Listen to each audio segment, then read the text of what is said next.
აუ ძალიან გემრიელია რა. აი ძალიან გემრიელია. სადილი არა, მაგრამ უგემრიელესი აპეტაიზერი ან ხემსი შეგვიძლია ვუწოდოთ. ღუმელში გამოვაცხოთ წითელი ბულგარული წიწაკები და ერთი თავი ნიორი, 180 გრადუსზე 30 წუთი.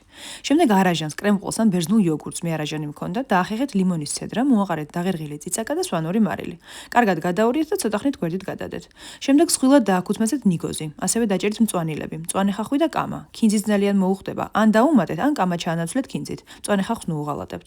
შემდეგ თასში გადაიტანეთ გამომცხვარი ნიორი, არ იფიქროთ რომ ბევრია, ცხობის შემდეგ კარგავს თავის სიმძაფრეს და იდეალური გემოები ჯდება. დაასხეთ ზეითუნის ზეთი და დასრისეთ. დაუმატეთ ნიგოზი და მწვანილები და გადაურიეთ. გამომცხვარ ბულგარულს დააფარეთ საკვები ცელოფანი და გააგრილეთ. რაც უფრო გაგრილდება, უფრო ადვილად მოცილდება კანი. ცხელს ნახევარი ბულგარული მიყვება. დაჭერით და გადაიტანეთ ნიგოსთან და ამოურიეთ. დაასერვირეთ, ჯერ არაჟანი, შემდეგ ბულგარული, ერთმანეთში ნუ გადაურევთ, დააწურეთ ლიმონი და მოასხეთ ბალზამიკოს შესქელებული სოუსი. ფუმფულა და ქუნქულა პურთან ერთად შეგიძლიათ გემრიელად მიირთვათ. ძალიან ისიამოვნებთ.